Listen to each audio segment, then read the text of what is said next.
Hadirin hadirat yang dirahmati Allah Ta'ala, bersyukur kita kepada Allah kumpulkan kita dalam satu majelis yang mulia,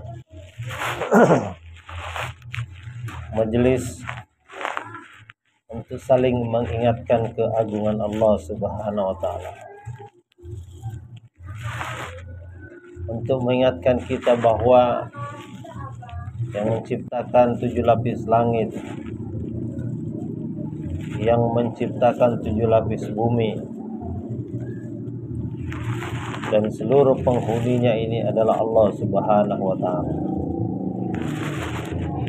Dari sebutir pasir sampai gunung yang tinggi,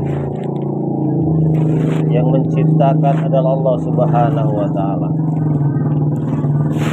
Dari setetes air sampai lautan yang luas, yang menciptakan adalah Allah Subhanahu wa Ta'ala. Dari seekor semut yang kecil sampai Jibril yang besar, yang menciptakan adalah Allah Subhanahu wa Ta'ala. Dan tidak ada yang menjaga selain Allah Subhanahu wa Ta'ala. Seluruh makhluk ini yang menjaganya adalah Allah Subhanahu wa Ta'ala. Kita ini makhluk yang sangat kecil. Alam semesta ini seluruhnya adalah ciptaan Allah Subhanahu wa Ta'ala. Dan kita ini tinggal di satu planet yang kecil di antara miliaran, triliunan, bahkan jutaan triliun tak terkira. Ini makhluk-makhluk ciptaan Allah Subhanahu wa Ta'ala. Kita ini tinggal di bumi Allah Subhanahu wa Ta'ala,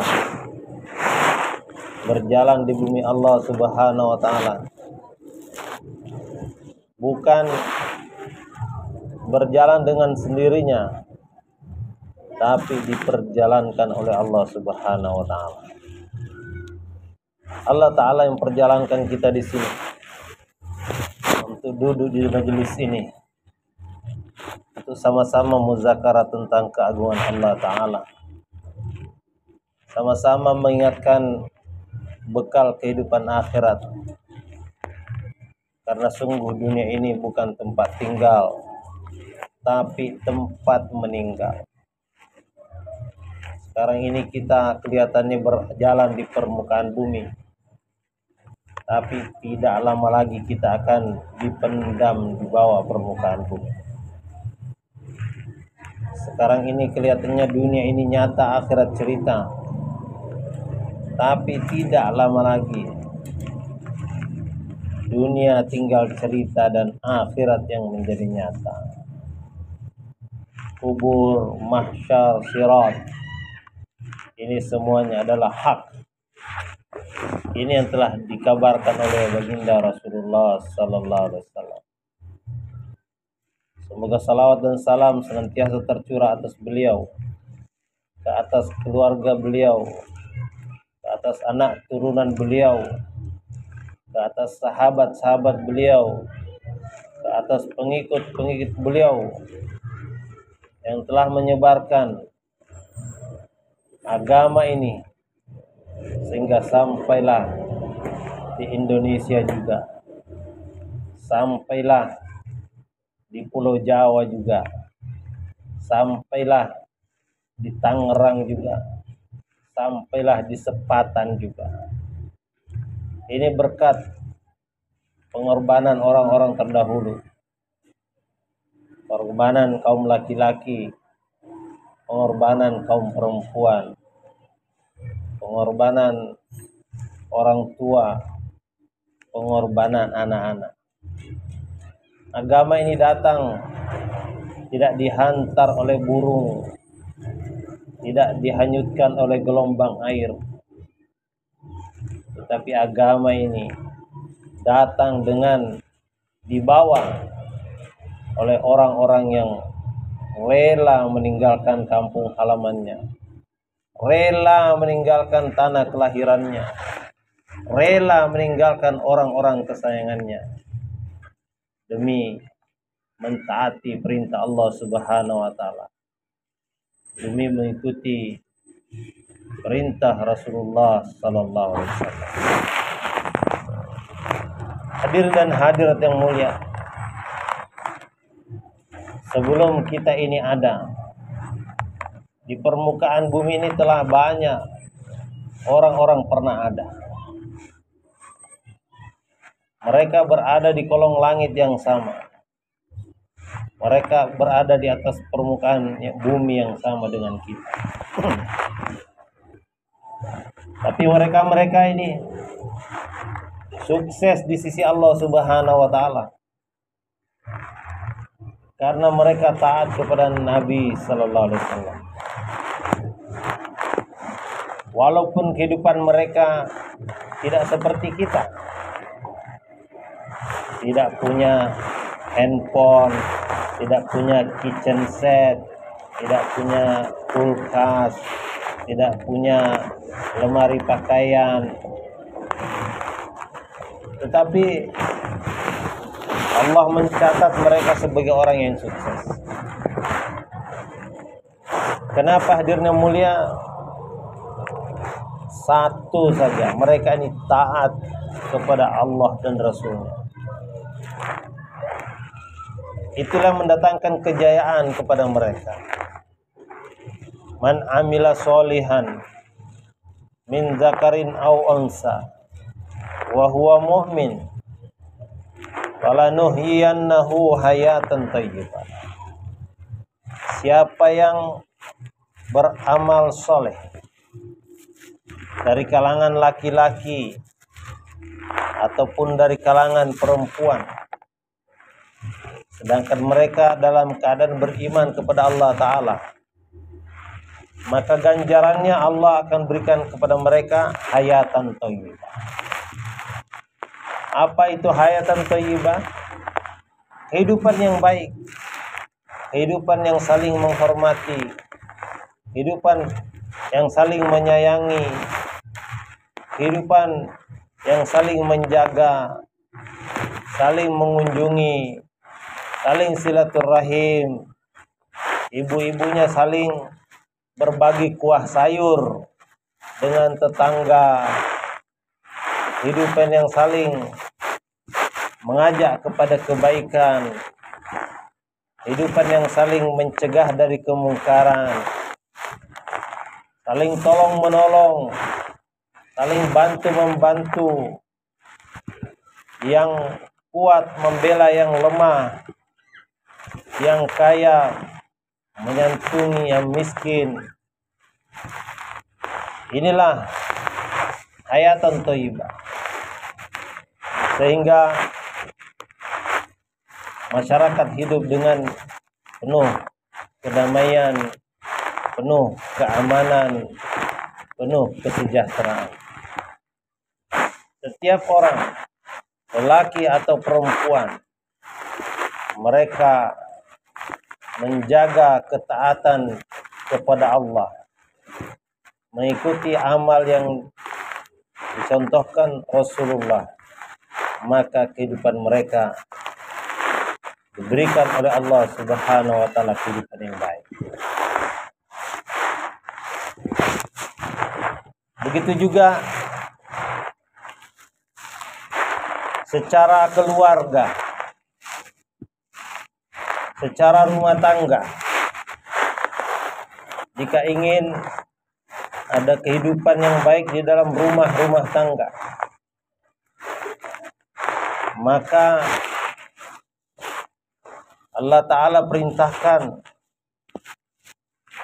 untuk beramal soleh, untuk menjaga sholat. Sebagaimana dikisahkan ketika ada orang yang datang mengadu kepada Rasulullah, "Ya Rasulullah, kami ini keluarga yang tengah mengalami kesulitan ekonomi. Kami ini mungkin kalau zaman sekarang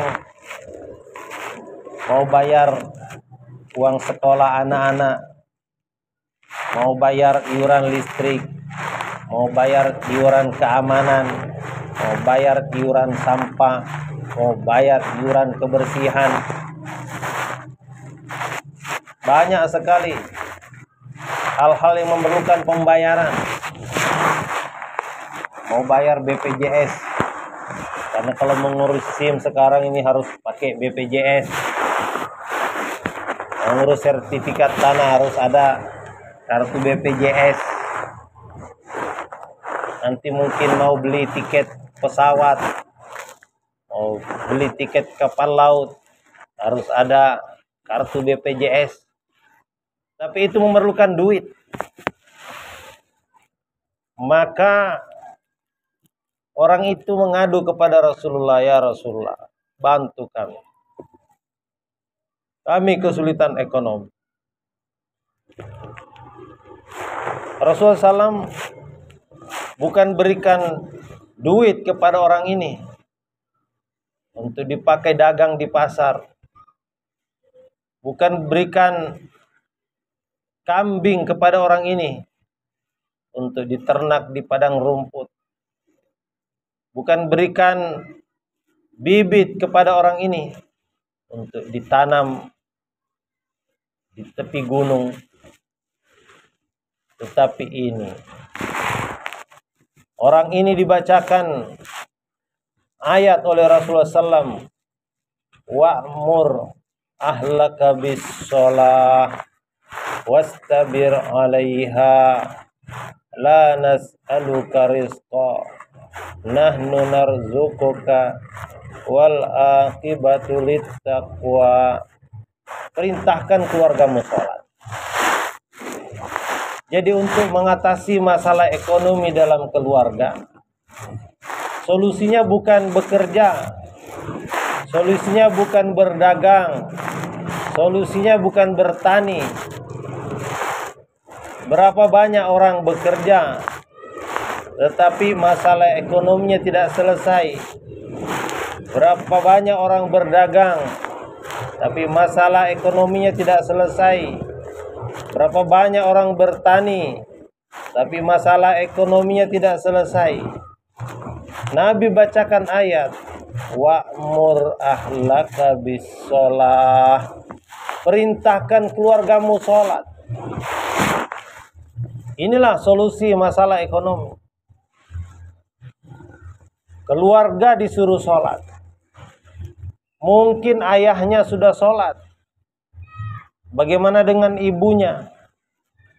Mungkin suaminya sudah sholat. Bagaimana dengan istrinya?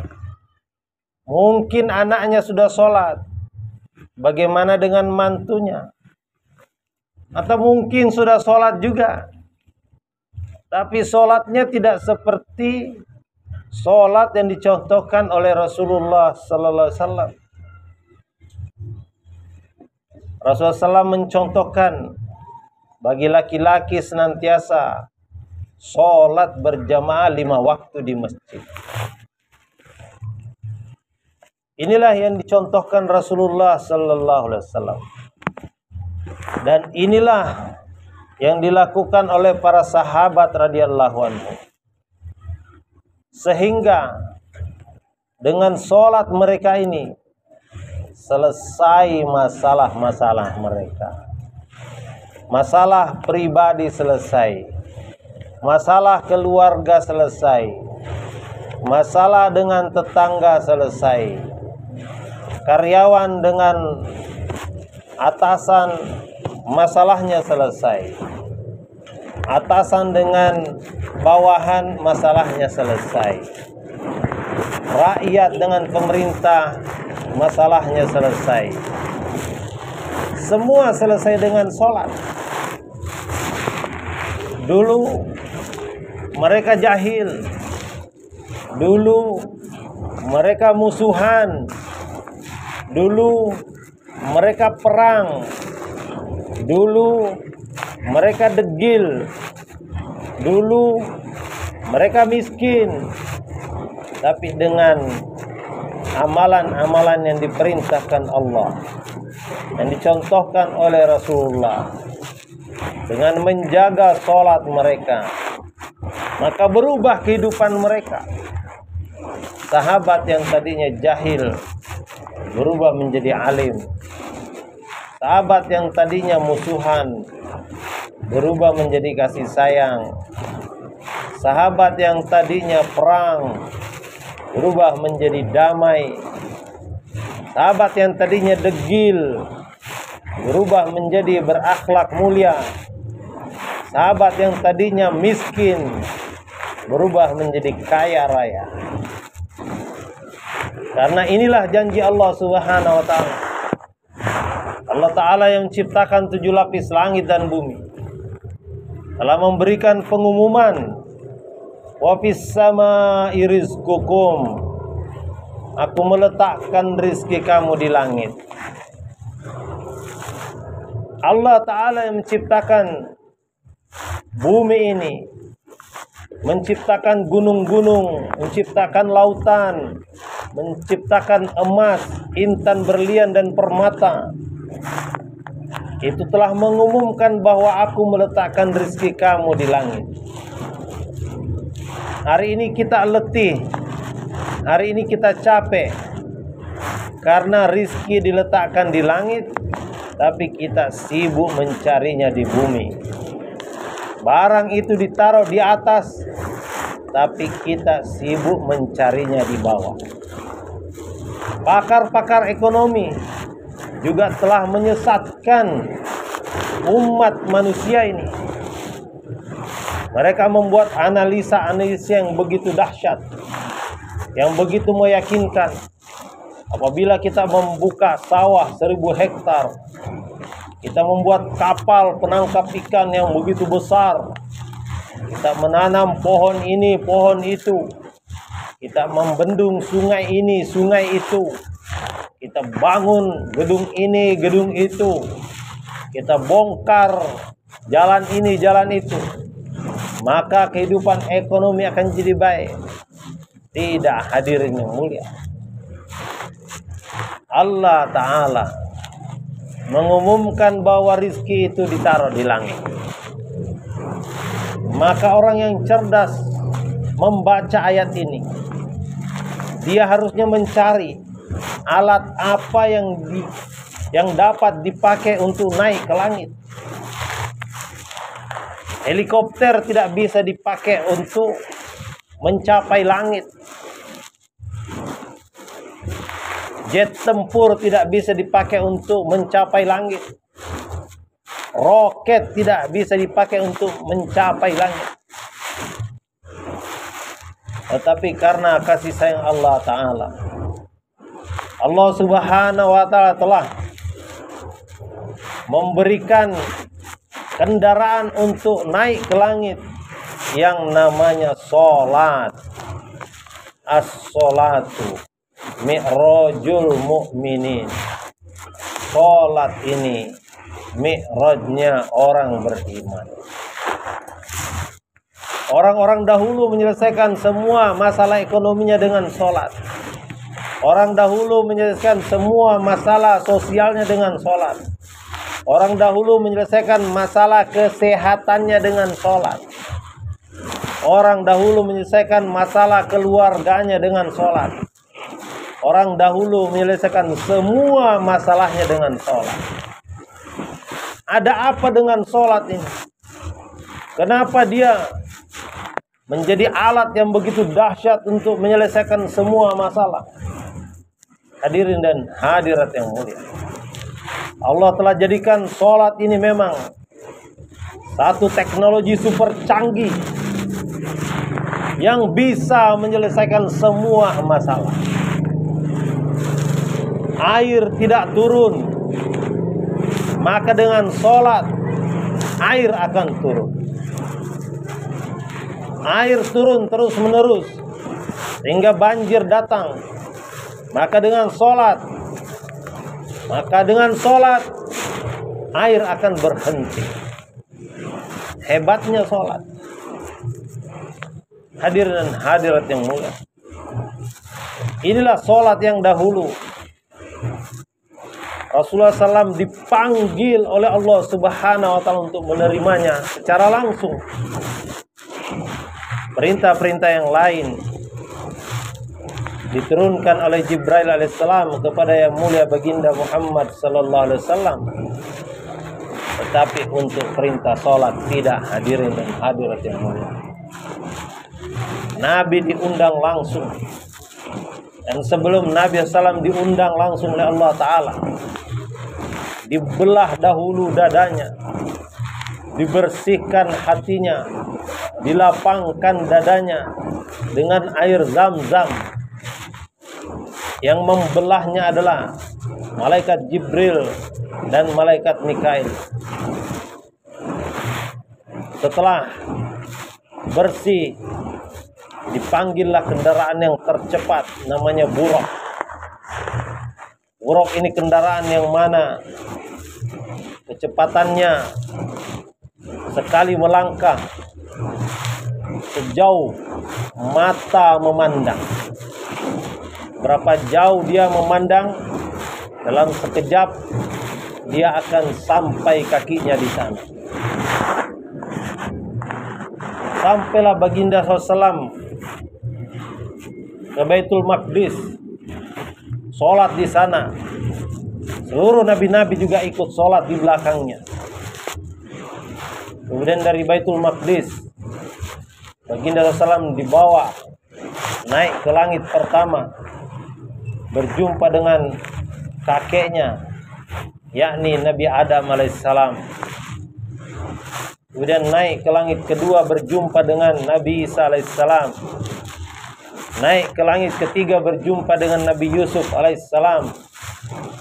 Naik ke langit keempat, berjumpa dengan Nabi Idris alaihissalam. Naik ke langit kelima, berjumpa dengan Nabi Harun alaihissalam. Naik ke langit keenam, berjumpa dengan Nabi Musa alaihissalam. Naik ke langit ketujuh, berjumpa dengan Nabi Ibrahim alaihissalam. Semua nabi-nabi ini ulul salam dan penghormatan kepada yang mulia baginda Muhammad sallallahu alaihi wasallam. Kemudian baginda dibawa ke ujung langit ketujuh, sebuah pohon yang bernama Sidratul Muntaha. Jumlah daun-daun daripada pohon ini sebanyak jumlah makhluk yang diciptakan oleh Allah Subhanahu wa Ta'ala. Tidak ada satu makhluk pun yang tidak ada tulisan persoalannya di sana. Tidak ada satu makhluk pun yang tidak tertulis keadaannya, baik yang telah lalu, yang sekarang maupun yang akan datang. Disitulah terdapat Lauhil Mahfuz. Kemudian ketika baginda sallallahu alaihi wasallam dipanggil menghadap Allah Subhanahu wa Ta'ala, maka malaikat Jibril alaihissalam angkat tangan. Wahai Muhammad, aku hanya bisa menghantar engkau sampai di sini. Berjalanlah engkau wahai Rasulullah, berjumpa dengan kehadirat Allah Subhanahu wa Ta'ala. Hadirin dan hadirat yang mulia, Jibril yang begitu besar, yang begitu kuat, itu dapat menembus pintu langit demi pintu langit. Tapi setelah sampai di ujung langit ketujuh, tidak ada lagi kekuatannya sama sekali. Maka baginda sallallahu alaihi wasallam berjalan dengan sendalnya menuju kehadirat Allah Subhanahu wa Ta'ala. Kemudian menerima yang dinamakan hari ini adalah perintah sholat. Coba pikirkan hadirin, Jibril alaihissalam begitu kuat, tetapi tidak sanggup menemani Rasulullah SAW menghadap kehadirat Allah Subhanahu wa Ta'ala.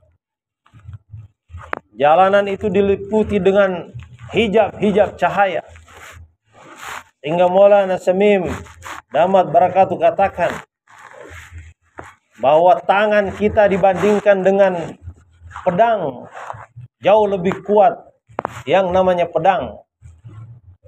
Sebilah pedang dibandingkan dengan pistol jauh lebih kuat pistol. Satu buah pistol dibandingkan dengan gunung, itu tidak apa-apanya pistol itu. Gunung dibandingkan dengan langit, gunung ini juga tidak ada apa-apanya. Langit dibandingkan dengan Jibril alaihissalam, langit ini tidak ada apa-apanya. Tetapi Jibril alaihissalam tidak dapat memasuki hijab cahaya yang dimasuki baginda Rasulullah SAW.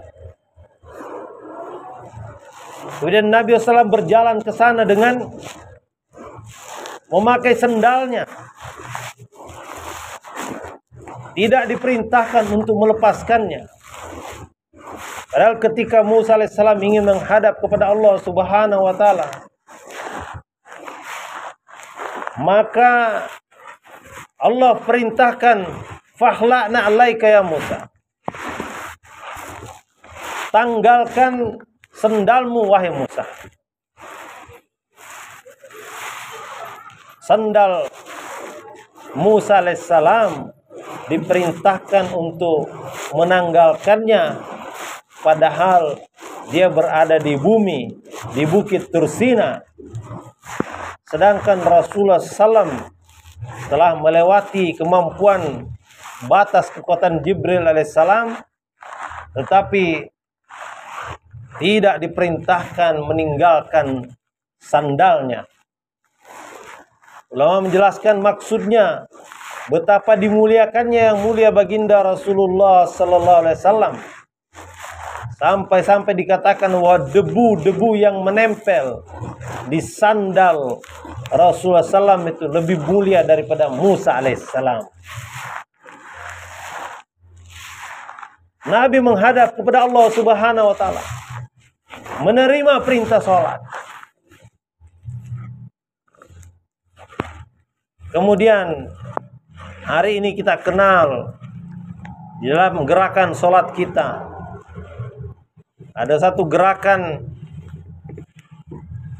yang mana ketika kita tahiyat kita menggerakkan telunjuk kita, hingga ulama menjelaskan bahwa gerakan telunjuk di dalam sholat dibandingkan gerakan telunjuk Nabi membelah bulan, itu tidak ada apa-apanya.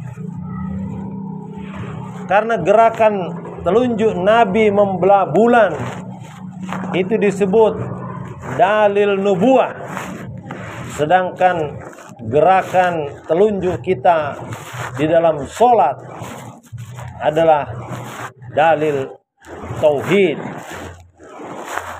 Hadirin dan hadirat yang mulia, inilah perintah sholat yang begitu hebat, yang hari ini telah banyak ditinggalkan oleh umat. Nabi kembali dari hadirat Allah Subhanahu wa taala, melewati Nabi Ibrahim alaihissalam, berjumpa dengan Nabi Musa alaihissalam. Ditanya oleh Musa alaihissalam, "Apa yang kau dapatkan?" Maka Nabi menjelaskan, "Aku mendapatkan perintah sholat." Berapa kali? 50 kali dalam sehari. Maka Nabi Musa alaihissalam langsung geleng-geleng kepala. Tidak mungkin wahai Muhammad, umatku yang badannya kuat, yang badannya kekar, yang apabila berzikir di dalam batu bercahaya, apabila bersujud di atas batu maka batu menjadi cekung, tetapi umatku tidak kuat menerima perintah sholat sebanyak itu. Kembalilah kepada Allah, minta diskon, minta pengurangan, minta keringanan. Maka Nabi pun kembali menghadap Allah Subhanahu wa taala, berbolak-balik berkali-kali, sehingga akhirnya kita kenal hari ini dengan sholat 5 waktu. Walaupun hanya 5 waktu, tetapi Allah Subhanahu wa taala berjanji, "Man jaa'a bil hasanati falahu asyru amsalihha." Siapa yang berbuat satu kebaikan, maka baginya diganjar 10 kali. maka sholat yang kita lakukan 1 kali nilainya 10 kali, maka tetap nilainya 50 kali. Inilah kasih sayang Allah kepada umat akhir zaman ini. Umat terdahulu 1 kali sholat 1 saja balasannya, 2 kali sholat 2 balasannya. Kita diberikan kemurahan oleh Allah Subhanahu wa Ta'ala, dan dijadikannya sholat ini sebagai alat untuk menyelesaikan semua persoalan. Maka kita harus perbaiki sholat kita. Apapun masalah yang kita hadapi, masalah dengan anak, masalah dengan suami, masalah dengan istri, masalah dengan mantu, masalah dengan mertua, masalah dengan tetangga, orang kerja masalah dengan atasan, rakyat masalah dengan menteri, maka selesaikan dengan sholat. Hadirin dan hadirat yang rahmat Allah Subhanahu wa Ta'ala, kalau semua orang telah datang berbondong-bondong untuk sholat, masjid telah makmur, maka janji Allah Subhanahu wa Ta'ala, walau anna ahlal qura amanu wattaqau lafatahna alaihim barakatim minas samai wal ard. Satu kampung, satu kota, satu negara, orangnya beriman kepada Allah Subhanahu wa Ta'ala, orangnya bertakwa kepada Allah Subhanahu wa Ta'ala, lafatahna alaihim barakatim minas samai wal ard. Allah akan bukakan baginya keberkahan dari langit dan bumi. Kehidupan mereka jadi begitu indah. Seluruh alam semesta ini berkhidmat kepadanya. Hadirin dan hadirat yang mulia, satu negara ini akan jadi makmur kalau satu negara ini makmurkan rumah Allah Subhanahu wa Ta'ala. Satu negara ini akan aman kalau satu negara ini makmurkan rumah-rumah Allah Subhanahu wa Ta'ala. Satu negara ini akan sejahtera kalau satu negara ini makmurkan rumah Allah Subhanahu wa Ta'ala. Hadirin dan hadirat yang mulia, inilah yang harusnya menjadi perjuangan kita. Bagaimana rumah-rumah Allah Ta'ala menjadi makmur. Dan disinilah peranan kaum ibu diperlukan. Bagaimana agar kaum laki-laki ini senantiasa memakmurkan rumah Allah Subhanahu wa Ta'ala. Yang harus kita lakukan adalah meniru cara Nabi, cara sahabat dahulu memakmurkan rumah Allah Subhanahu wa Ta'ala. Dahulu ibu-ibu senantiasa membekali suaminya apabila mau berangkat ke masjid, bawa makanan. Sehingga di masjid Nabi senantiasa ada makanan. Wanita-wanita terdahulu membuat apa saja yang ada di rumahnya, kemudian mengirimkannya ke masjid. Sehingga sahabat-sahabat dahulu kita baca kisahnya, apabila mereka kelaparan, mereka pergi mencari makan ke masjid. Semua orang senantiasa berada di masjid, dan kaum wanita betul-betul senantiasa mengirim makanan ke masjid. Hari ini kaum wanita mengirim makanan ke kebun-kebun. Hari ini kaum wanita mengirim makanan ke pabrik-pabrik, mengirim makanan ke kantor-kantor, mengirim makanan ke bengkel-bengkel, sehingga yang makmur adalah kebun-kebun, kantor-kantor, pabrik-pabrik, bengkel-bengkel. Kita mau kaum wanita hari ini mengirim makanan ke masjid, sehingga di masjid senantiasa tersedia makanan. Kalau makanan ada di masjid, maka orang-orang akan ngumpul di masjid. Kalau kita melemparkan sepotong roti ke atas kolam, maka ikan-ikan akan ngumpul di sana. Atau kalau kita lemparkan biji jagung ke atas rumput, maka ayam-ayam akan datang ke sana. Begitulah kalau ibu-ibu kirim makanan ke masjid, maka orang-orang akan ngumpul di masjid. Anak-anak senang di masjid, kaum remaja senang di masjid, kaum muda senang di masjid, orang dewasa senang di masjid, orang tua senang di masjid. Sehingga kalau orang-orang sudah ngumpul di masjid, para da'i ini mudah buat kerja. Mau hususi ada orang, mau usuli ada orang, mau taklim ada orang, mau musyawarah ada orang, mau taskil ada orang. Hari ini para da'i kesulitan. Kenapa? Karena mau taklim tidak ada orang, mau musyawarah tidak ada orang, mau hususi tidak ada orang, mau usuli tidak ada orang. Jadi susah untuk buat kerja. Padahal orang dahulu telah mencontohkan kepada kita bagaimana caranya agar mudah dibuat kerja, maka kirimkan makanan-makanan ke masjid. Kalau di sekitar masjid kita ada 30 rumah, kemudian 30 rumah ini setiap hari memasak, maka lebihkan satu piring. Kalau setiap rumah melebihkan satu piring masakannya, kemudian masakannya dihantar ke masjid, maka di masjid akan tersedia 30 piring makanan. Kalau semuanya bikin cendol, maka 30 gelas cendol akan tersedia di masjid. Orang-orang akan senang, akan betah, akan berlama-lama di masjid. Dan kalau betah di masjid, berlama-lama di masjid, maka akan ketularan sifat-sifat malaikat, yang mana malaikat ini markasnya memang masjid. Kalau sudah ketularan sifat malaikat, maka pasti ketaatan akan datang. Ketaatan kepada Allah akan datang. Ketaatan mengikuti sunnah Rasul akan datang. Hadirin dan hadirat yang mulia. Kalau ingin sejahtera, maka jalannya adalah jalan agama. Kalau ingin sejahtera secara pribadi, maka jalannya adalah jalan amal soleh. Ingin sejahtera secara keluarga, maka jalannya adalah jalan sholat. Ingin sejahtera satu negara, maka jalannya adalah jalan iman dan takwa. Semua inilah amal-amal agama yang akan menyelesaikan semua persoalan. Dan ini semua akan dapat terjadi kalau ibu-ibu buat amalan di rumah, buat taklim di rumah, kemudian menjaga amal-amal agama. Maka itu untuk hadirin dan hadirat, kita minta agar ibu-ibu ini buat amalan di rumah dengan sungguh-sungguh. Nah, untuk belajar buat amalan di rumah, maka perlu keluar yang Allah Ta'ala untuk latihan 3 hari, 10 hari, 15 hari, 40 hari, 2 bulan, India, Bangladesh, nanti lama-lama keluar ke negeri jauh.